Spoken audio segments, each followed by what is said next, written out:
Asia, a continent of vast diversity, home to ancient civilizations, bustling cities, and a multitude of languages, religions, and cultures.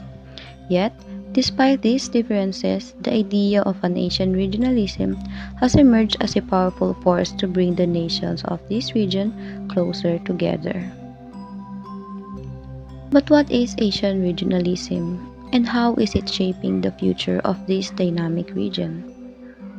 At its core, Asian regionalism refers to the efforts of Asian countries to work together on common goals: economic cooperation, security alliances, political dialogue, and a cultural exchange. It aims to foster a sense of unity while respecting the distinctiveness of each nation.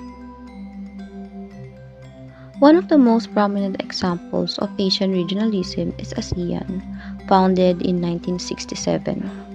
ASEAN promotes economic growth, social progress, and regional peace, playing a vital role in uniting Southeast Asia. Economic cooperation has been at the heart of Asian regionalism. Countries in the region have realized by the working together they can achieve far more than by acting alone. Trade agreements, investment in infrastructure and technology, sharing and vital components of this cooperation. The signing of RCEP in 2020, one of the world's largest trade agreements, illustrates the potential of Asian economies to unite and create a formidable bloc in global trade. Regional stability is also crucial for Asian countries.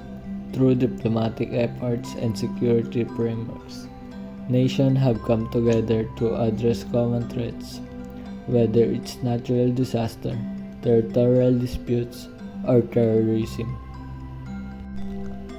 While challenges like the South China Sea dispute the test regional unity, platforms such as the East Asia Summit and the ASEAN Regional Forum offer opportunities for dialogue and peaceful resolution.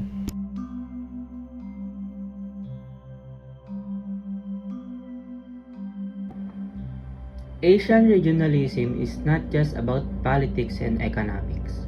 It's also about building cultural bridges. From student exchange programs to cultural festivals, Asian countries are embracing their shared heritage while celebrating their unique identities.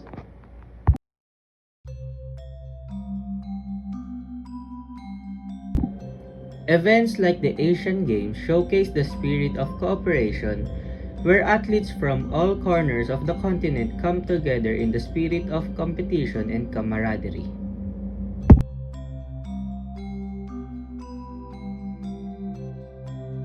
Despite many success, Asian regionalism faces significant challenges: historical tensions, economic disparities, and environmental crises, such as climate change and pollution, often strain regional ties. These challenges, however, also present opportunities for collaboration, as countries work together to find collective solutions to shared problems.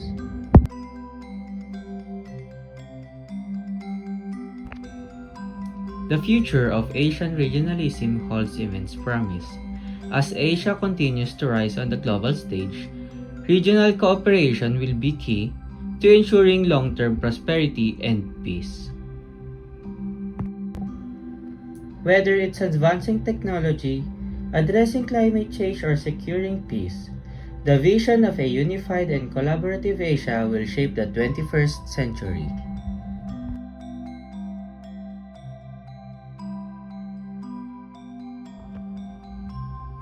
In a region as vast and diverse as Asia, the journey towards greater regionalism is not without its hurdles, but with determination, cooperation, and shared values, Asian nations are building a future where they stand strong together.